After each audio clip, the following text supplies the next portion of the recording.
We all seem to judge constantly without intention. He's lazy, she's a jerk, he's a player. We cultivate these thoughts daily. In your head you might be thinking, what's the harm in feeling these ways about people, as long as you don't share your feelings? But the reality is that there are many harmful effects that come along with these negative judgments that we make in our head. You may think that your thoughts don't have an impact on people, but they truly do. Very often our thoughts impact our behavior, intentionally or unintentionally. Without even knowing a person, we may label them as a jerk. Here's an example. Your friend tells you that this girl likes to start drama and act rude. Now you label this girl as a jerk without even knowing her. One day you meet this girl and you expect her to act like a jerk. As a response to this expectation, you act a bit rude to her. Why should you act nice? She's a jerk. She detects this rudeness and she begins to act rude back. It's so easy to act rude to people who act rude to us. In your mind now, she just proved your theory that she's a jerk. You could have possibly developed a friendship with this girl, but now you can't. Who wants to be friends with a jerk? Think of how many friendships you could have developed in your life if you truly got to know a person before making any judgments. The most harmful impact is the impact it has on ourselves. Every judgment that comes to our mind can easily manifest into something more. Here's an example. Imagine having a friend that you really like. One day you're hanging out with this friend, and he says something that throws you off a bit. What he said was kind of annoying.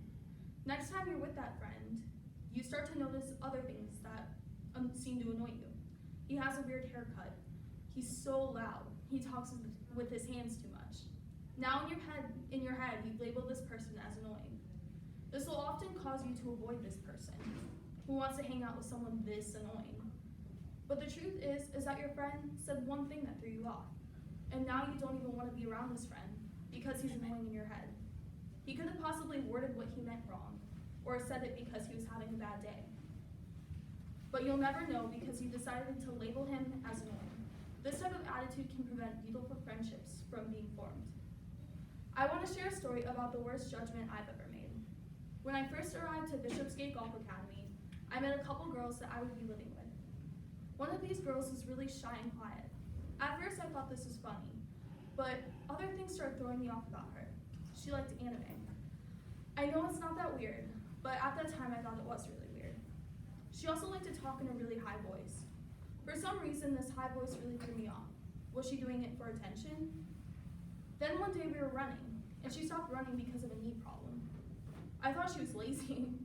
There's no way she had a knee problem. So many little things kept building up more and more until I decided I didn't like her at all. Whenever she was around, I would act rude and irritable. I would constantly confront her for the stupidest reasons. Eventually, I was so rude to her that she finally confronted me. She asked me why I act the way I do to her, and I had no explanation. Do I tell her it's because of her high voice? Is the reason that I harass her? Or is it the way that she doesn't run because of her knees? All those reasons sounded ridiculous. I felt so crappy and awful. She was so sweet. Why was I acting this way? I began talking to our mental coach about the judgments that I always make and how to stop. I did this so often. He told me that judgments will always pop in our head, but we need to recognize these thoughts and separate them from ourselves. When this happens, we have to acknowledge the thought and say to ourselves, that's just a thought, it doesn't represent how I truly feel. This recognition becomes easier and easier with practice. Now the girl I used to harass on a daily basis is one of my closest friends. The traits about her that I refused to see before are that she's incredibly kind and trustworthy, and she's the easiest person to come talk to whenever I feel upset or sad. Don't let judgments determine the way you feel about a person. We can't prevent friendships because of stupid little thoughts in our head.